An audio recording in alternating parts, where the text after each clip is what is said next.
Perry Lewis here in Tokyo.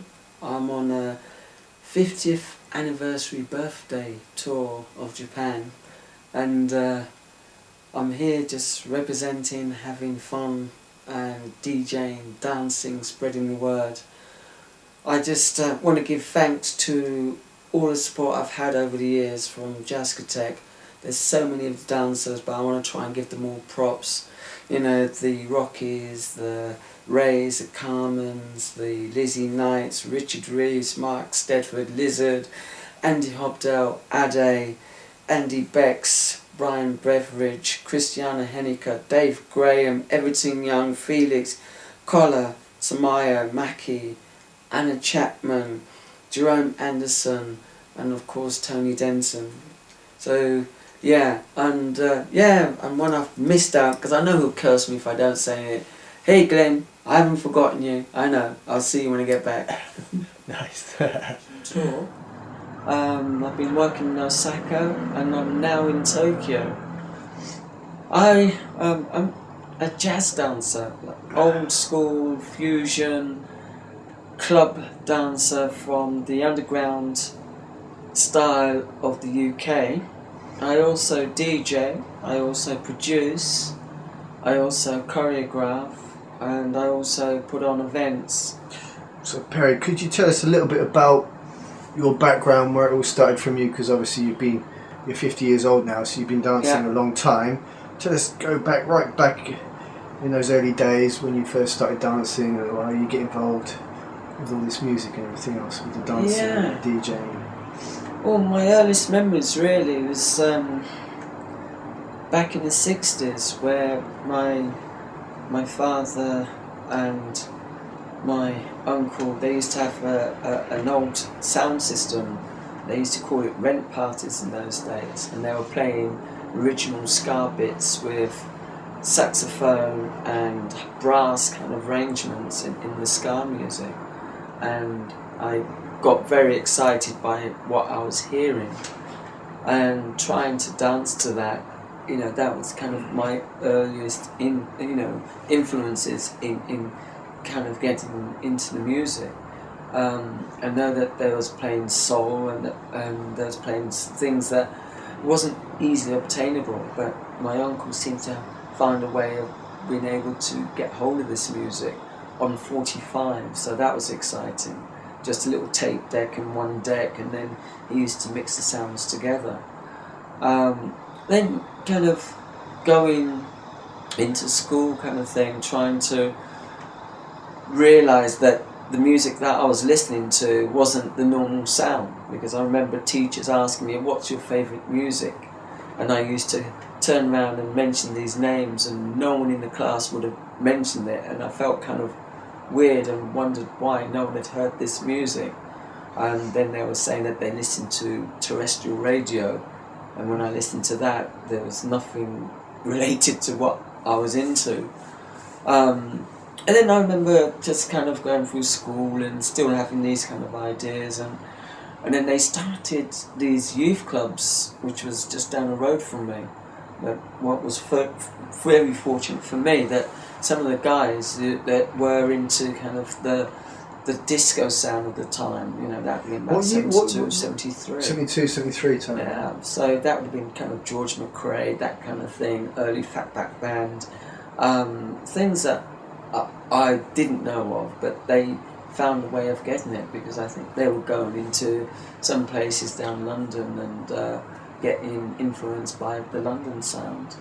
So I started, you know, I'd have been about 13 at the time, so I sneaked out, went to this youth club.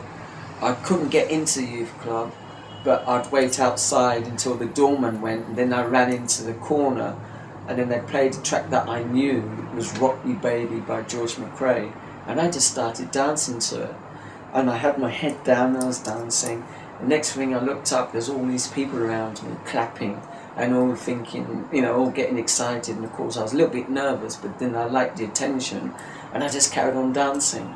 And then the doorman came in and said, look, this is really cool, but you're too young, you have to go, come back in a few more years. And I remember just running home, because it was only just up the road. And then I stopped, and when the club finished, I saw the people coming out, and they all stopped at the house and talking to me at the door. And I remember my father was at work, so I had to get in before he came in because I'd been in trouble for being out so late.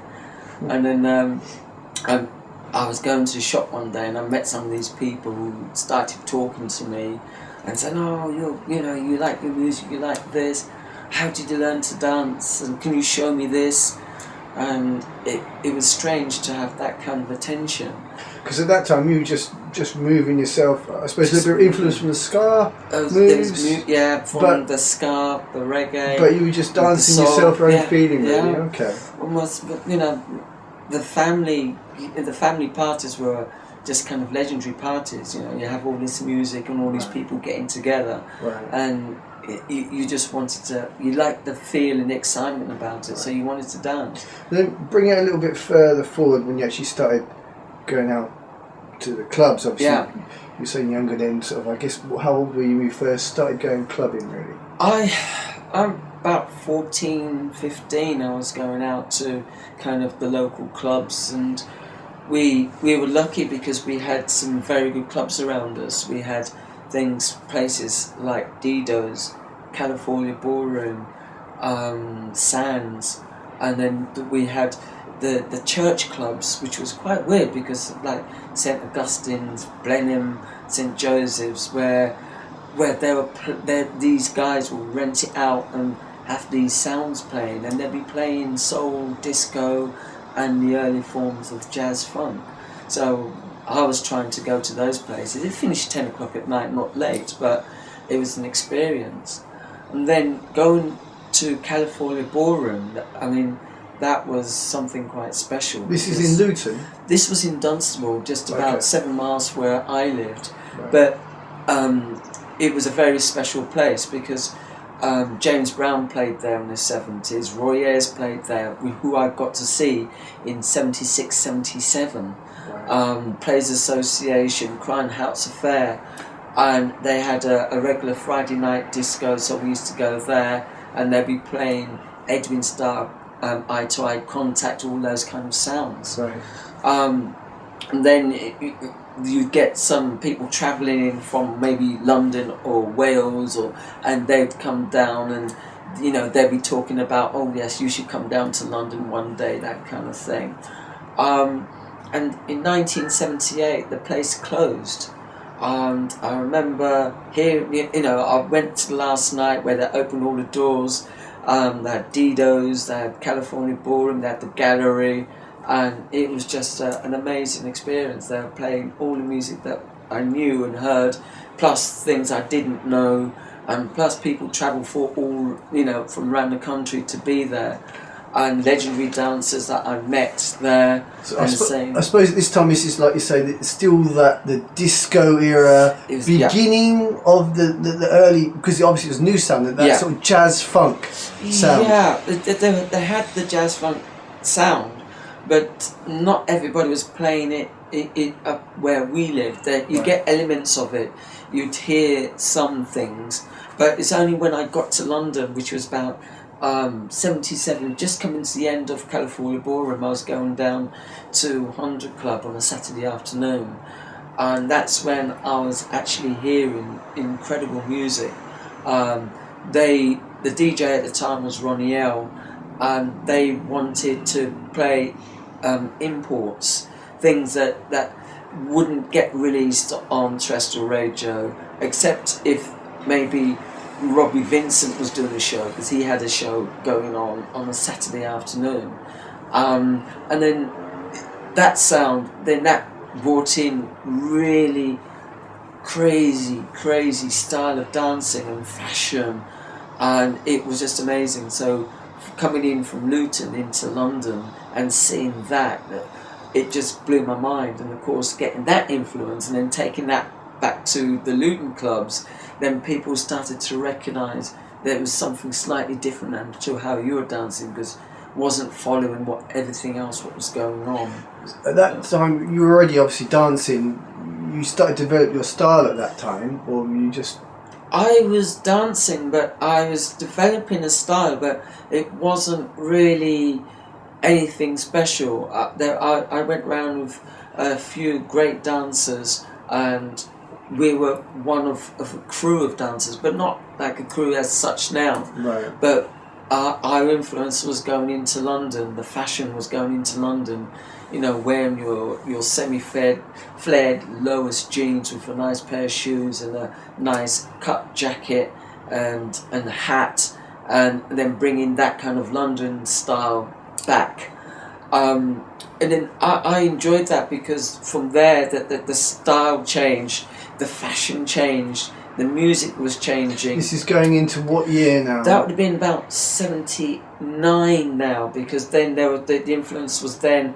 The British jazz funk was being released. We already had High Tension, but then the Incognitos was coming through, and they were producing which was a different kind of sound. And I know that they were influenced from Earth, Wind and Fire, that kind of sound. Because I'm a good friend with Bluey from Incognito, and he's told me the story. And then because of that, the style changed. Then you had the all-nighters, you had all-dayers, you had lots of different places and towns doing their rendition of that old school sound. I suppose then, you talking about 79, so the jazz funk was coming in, but there's a lot of DJs, there's a bit of a movement building there. Was certainly a movement building there, and we were following people like Ronnie L, because he was doing some little wine bars and in clubs, and of course George Power, that he was a major influence then. Paul Murphy, Colin Parnell and Boo, they were kind of really notary DJs at the time. So tell me about a little bit, Perry, about obviously you're known for the fusion style. Yes. Tell me a little bit about that and how that started for you, and how the sort of times again, and when you sort of steps, because obviously we talked about the disco there, and then going into the jazz funk, and obviously the speed, the tempo with the new release stuff coming out in the 80s there, late 70s, 80s. Yeah. Well, what was interesting, my style then, I was just so excited, I couldn't really contain the styles that I was really looking for, because I had a lot of energy, and every time I wanted to dance a jazz funk, I had lots of moves, and I just wanted to do them all at the same time. So I was pretty wild in those days, but I had some moves, so people didn't want to discount me just in case I did something. But what it was for me was going to Jaffa's, which was the Horseshoe Hotel. Whereabouts is that? That was in Tottenham Court Road at the time, which is now turned into Burger King, but that was the turning point for me. I remember one room we had Ronnie L doing his kind of 100 Club style with George Power and Paul Trouble Anderson, but the other room was Colin Parnell and Boo, who were playing this music. It was hard jazz, and I didn't know what the sound was, but as soon as I went into a room,